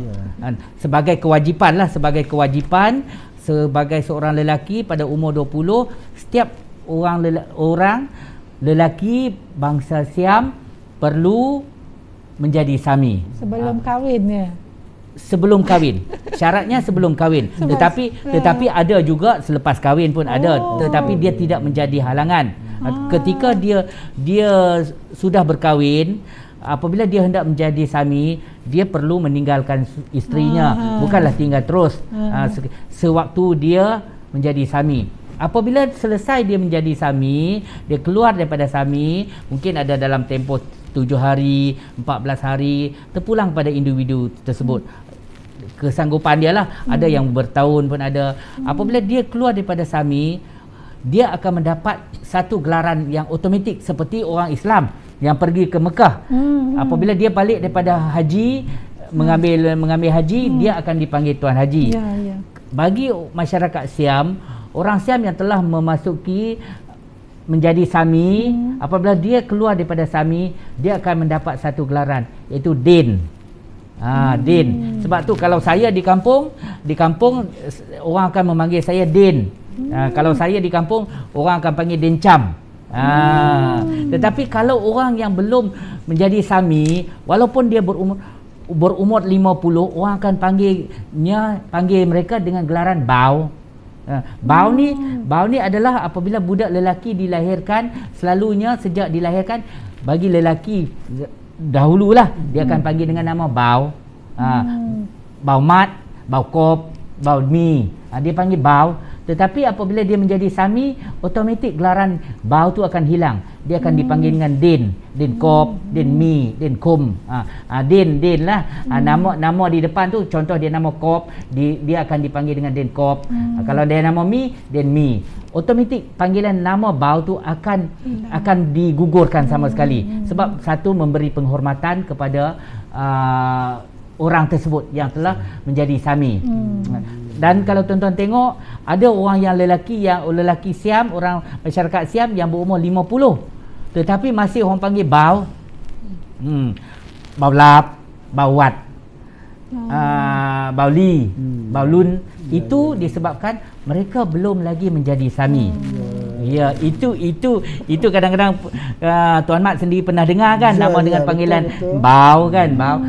Kadang-kadang mungkin bagi setengah orang dia rasa kekok lah, sebab dia walaupun dia dah berumur tetapi orang masih panggil dia Bau lagi. Masih panggil. Kalau Bau ni dalam istilah orang Melayu ni lebih kurang bancik.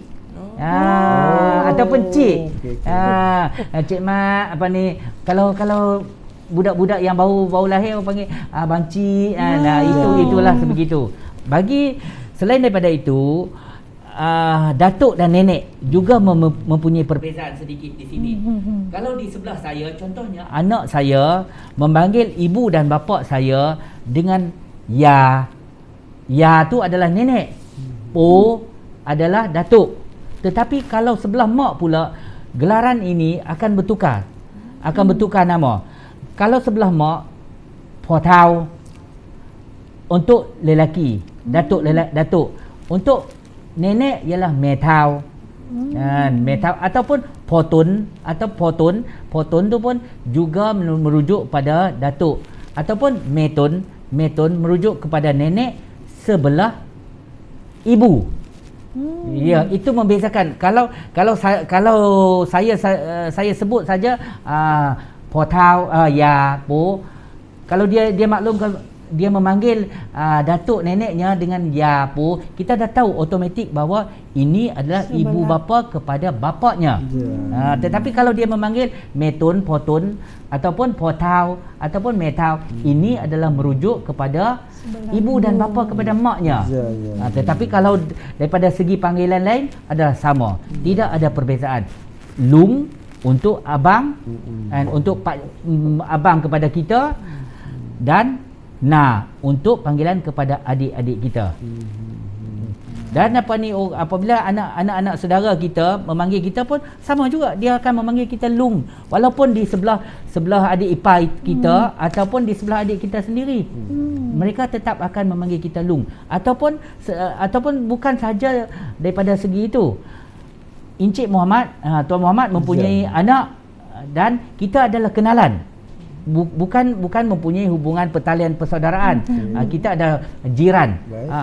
Anak Cik Muhammad, apabila Cik Muhammad mengetahui, Tuan Muhammad mengetahui bahawa saya lebih berumur daripada Tuan Muhammad, anak Tuan Muhammad automatik akan memanggil saya dengan memanggil lung. Lung. Sama saja. Tidak ada Pak Ngah, Pak Cik, Pak Su, Pak Long. Lung, semua kategori sama. Dan begitu juga dengan isteri saya. Anak Tuan Muhammad juga akan memanggil isteri saya dengan gelaran Pa. Pa menunjukkan bahawa makcik. Kalau di sini istilah orang Melayu adalah makcik kan. Itu melambangkan bahawa orang itu lebih tua daripada bapa kita. Yang muda kita akan panggil na, automatik akan panggil na. Tetapi dalam masyarakat Siam juga berlaku perubahan. Perubahan ini, perubahan daripada segi panggilan dalam kekeluargaan disebabkan oleh pengaruh, bukan saja apa yang doktor cakap tadi, melalui Korea, pengaruh daripada barat kan. Ada yang gelaran untuk ibu ialah me, gelaran untuk ayah ialah po. Tetapi apabila mendapat pengaruh daripada barat, sekarang ni kita lihat bahawa ada yang memanggil po, bagi ayah sebagai po, dahulu kala mengambil dengan nama papa. Dan juga terpengaruh dengan masyarakat Cina sebenarnya. Sebab masyarakat Cina memanggil ayah papa, memanggil nama ibu mama. Ini disebabkan oleh masyarakat Siam dan masyarakat Cina mempunyai tali persaudaraan, mempunyai satu pertembungan dan satu kebanyakannya ada orang kata ada pertalian, ada juga kadang-kadang orang Siam yang menyambut tahun baru Cina. Ya, betul. Dan orang Cina juga yang pergi ke Kuil Buddha untuk bersemayang, sebab mempunyai persamaan yang agak ketara. Dan itu adalah satu pengaruh lah. Panggil mama, panggil papa kan. Jadi semakin lama semakin terhakis panggilan yang dahulu kala. Tapi untuk sekarang ni, panggilan untuk datuk dan nenek saya lihat masih kekal lagi. Cuma panggilan untuk papa, ibu dan ayah, po dan me tu agak berubah dah. Kalau zaman saya, usia saya ni masih kekal dengan panggilan po, me. Tetapi kalau remaja sekarang yang baru ada anak, baru setahun dua kan, kita kata lapisan yang muda-muda 20-an ni telah membahasakan diri mereka dengan papa. Kalau dia orang ada anak, dia membahasakan diri papa, panggil mama. Ada yang panggil daddy pun ada. Nah, itu adalah pengaruh dan kita tidak boleh menghalang pengaruh tersebut merebak ke dalam masyarakat kita. Asalkan pengaruh tersebut membawa kebaikan dan kita tahu di mana landas sapaan kita. Dan kita tidak mahu satu hari nanti anak kita memanggil nama kita dengan nama Cham, memanggil anak kita dengan nama Muhammad. Biarlah kita kekalkan sapaan kekeluargaan kita ini selama-lamanya.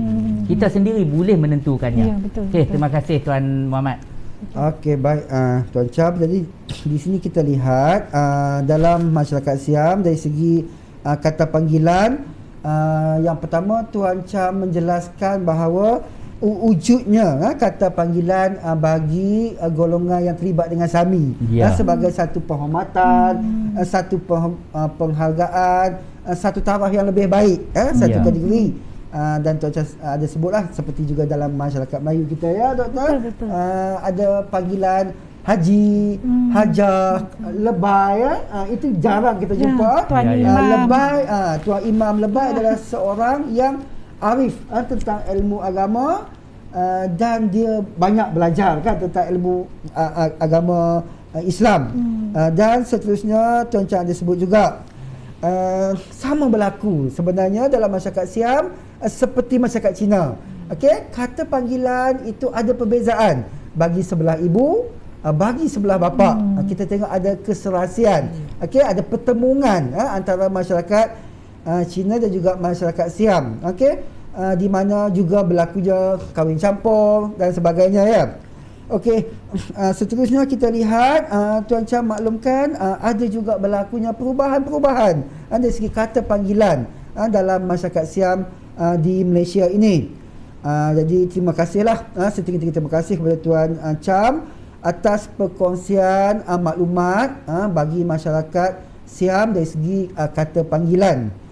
Okey, jadi kita telah berakhir untuk ketiga-tiga pusingan.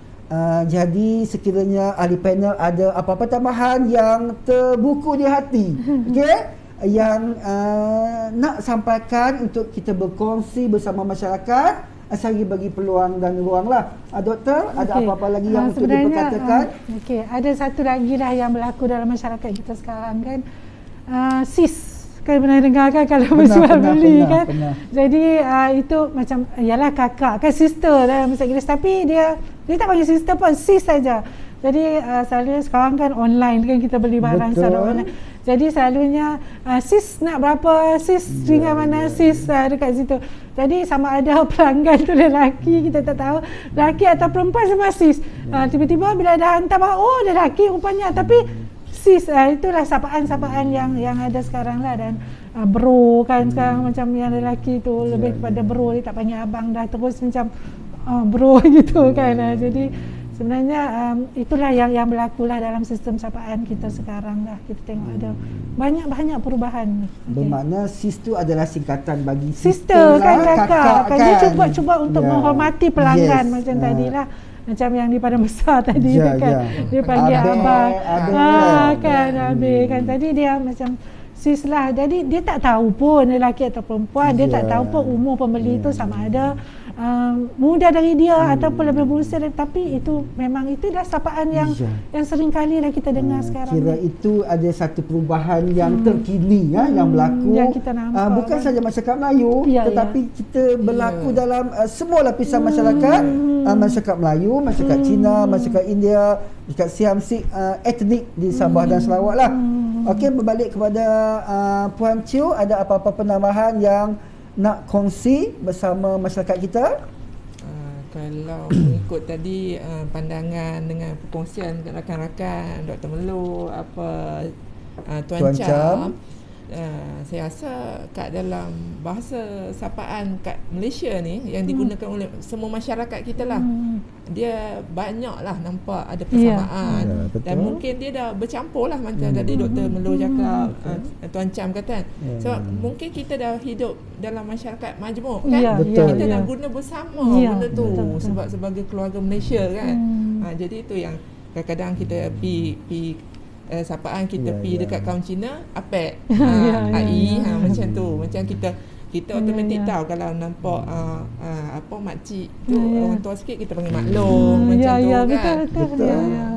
macam Tuan Chang, kadang-kadang saya jumpa dulu saya sekolah Kong Ek Mataya. Ramai kat kawan Siam.